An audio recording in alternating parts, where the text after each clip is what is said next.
I've always told people that I preferred performing in front of like 1,400 people over 14, and that had continued being true until right about there. All right. Lily and I had snuck into a community center near my childhood home, and we shouldn't have been there. We shouldn't have been anywhere together. We walked in the gym, I took out my phone, she asked what I was doing, and I just hit play. And out floated a god-awful R&B song from the mid-90s made popular by Space Jam. And Lily laughed, dropped a purse, curled her arms around me, and then we were dancing. The same god-awful R&B song we had first danced to 21 years earlier in this same gym in 6th grade. And we hadn't danced since. And as she rested her head on my shoulder, I finally believed and not just hoped we would end up together. And a few songs came and went. Lily hadn't moved, so I lifted her chin, but she said, "I can't kiss you, Nathan." "Technically you can." "Yeah, but then I want to do more." And she spun away and picked up her purse with the same hand that had her wedding ring, a ring we had spent years pretending just didn't exist. We went to our high school and held hands, walking up and down the halls, even though we never even said hi in high school, just glimpsed each other through crowds and wondered why we wanted the crowds to go away. We went to our middle school, and I wanted to teleport out of there. See, 20 years before this, on a colorful autumn day in 7th grade, my friend spread a rumor that got me bullied relentlessly and left me clinically depressed with no friends, which is something you're really equipped for when you're 12. Never said hi to Lily after that because I didn't think she wanted me to. I didn't think anyone wanted me to, but because I never said hi, she just thought I'd stopped caring. I went off to college, and for a decade my life smoothed out, and then my mom got breast cancer. And I told a few people, and they told a few people, and soon I had a friend request from Lily on Facebook, along with her message, "Hi, my brother sells weed if your mom needs to inhibit cancer cell growth." And over the next few years, my mom healed. And Lily and I called, emailed, texted from good morning to good night, and finally made plans to meet where we grew up and go on a nostalgia tour. So here we were on the tour, standing in the same school where we'd met, where we had started. And I didn't really see an end. We walked outside and sat on a swing set, and I told her I'd move halfway across the country and help raise her kids. But she said, "I can't disrupt my kids' lives like that. I'm sorry."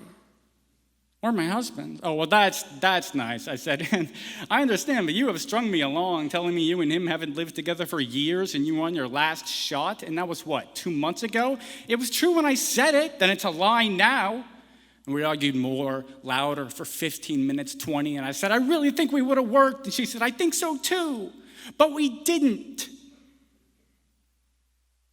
And I went quiet. She said we should try to calm down, and she didn't have any Valium if that's what I was going to ask. And I was like, "What is wrong with you?" I was going to ask for Klonopin. We walked across the parking lot and talked about how we didn't understand the strange pull of each other. The strange pull that had been there since we were 11 years old. The strange pull that made her dream of buying coffee tables with me and made me dream of walking down sidewalks with her. For our grandest fantasy was a normal, boring life together. But then I told her I loved her more than anyone I'd ever met, and she just went, "Mm-hmm." And I said, "That was enthusiastic," and she exploded. "What don't you get?" she shouted. "I'm married. I can't say things like that. I can't tell you I see my kids sleeping and wish you were there with us, or that you read the bedtime story. I can't tell you I want to have a child with you. I know that's crazy, but you and me, the way we fit, I should not have said that." Shit. Nathan, are you crying? "No, I'm just trying to leak life regrets out through my eyes." "Why are you crying?" "Because that's the nicest thing anyone's ever said to me, Lily." We talked for a long time and decided never to talk again. The more we talked, the more we wanted to be together, the more we saw we'd always wanted to be together, and we couldn't be. She had to go raise a family, and I had to go eat whole DiGiorno pizzas alone in bed. And I was okay with that, as long as she and her family were okay. So, She drove me home and stood with me in my driveway in the sunlight, and I asked her the one question I had never asked, are you in love with me? And she asked me the one question she had never asked, are you a fucking idiot? And then she was gone. I drove around till 3 a.m., one place that she had never been and never would be, and I saw her there anyway. It's strange how someone can leave and then be everywhere. I wondered if it were like that for her, and time passed, and I wondered less. Until a year ago.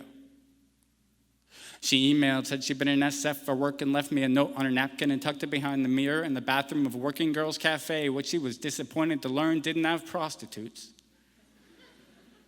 So I went and found the note and read it without breathing. It was a Rumi quote. It said, let yourself be silently drawn by the strange pull of what you really love. I finished reading, and in that instant, I saw every remaining second of my life. Her face was in none of them.